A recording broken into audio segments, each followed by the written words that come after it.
It is our honor to preside over this important moment in the life of this church community. The power of the universe responds to the faith of all, regardless of the name by which that faith may be known, or the organization to which it belongs. God is no respecter of labels. No religion holds a corner on truth. But we know, too, that a trained mind, an awakened consciousness, is the greatest avenue through which the universal power can flow.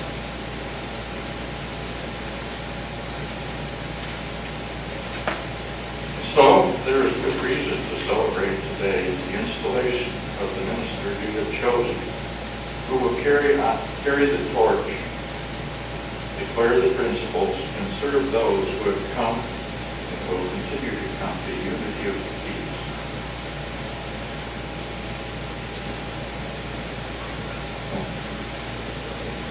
On the larger, impersonal level, this church is the natural outcome of the consciousness of men and women, many of whom are now far removed from this place this day. And it is more. It is, in fact, nothing less than the culmination of a divine idea in the mind of God.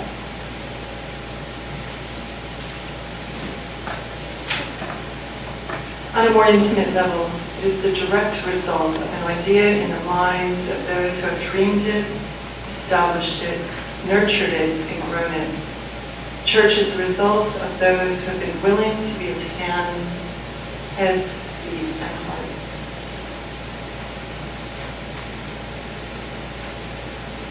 Today we install the next generation of leadership. She who by her willingness will, with all of us and all of you, take this church into the next phase of its growth.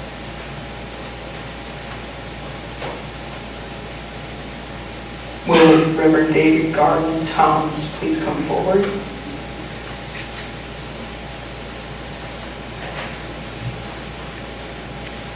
Ministers of a church serve in a threefold capacity in fulfilling their ministerial office. First, they serve as pastors of the congregation and spiritual counselors to all who come to them for guidance.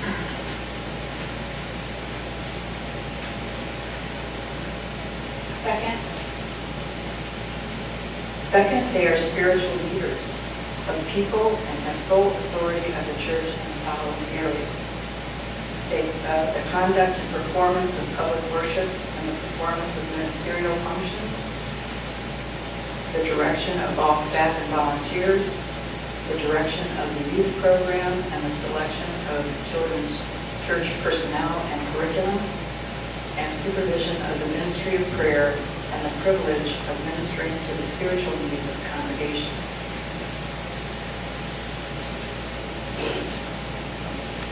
And third, the minister serves as the official and accredited teacher of classes.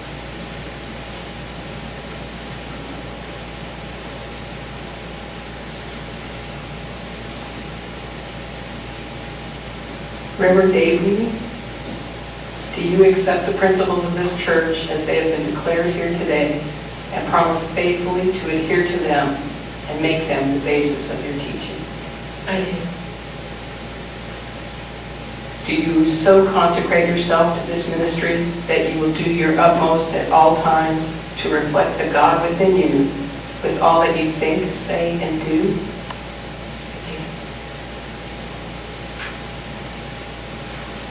Do you promise to minister faithfully and lovingly to these people now committed to your charge, and to seek ever to be an example of moderation, patience, and loving kindness? I do. Then we pray knowing that the infinite Spirit that empowers you to do all things gives you the strength to faithfully accomplish your dreams and the vision of this church. I do install you here and now as minister in loving service to unity of the keys with all rights, privileges, and obligations pertaining to your offices. May God live abundantly in your wisdom, your love, and your commitment to the Board of Trustees, to the congregation and to this church. I present to you the minister who has answered the call to serve you.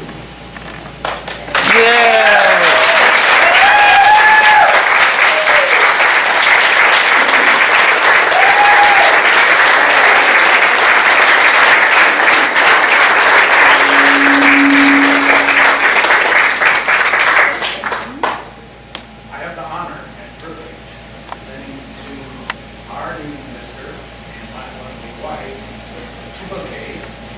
One is from her former home church in St. Petersburg, First Union in St. Petersburg. The other is from our children, of whom there are 5, and our 5-month-old grandson.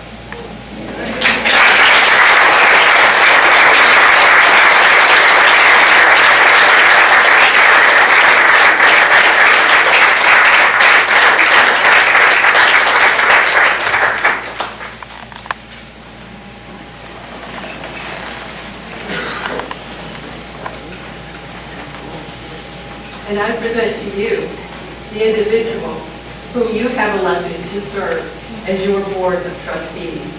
For together we are the official representatives of this church.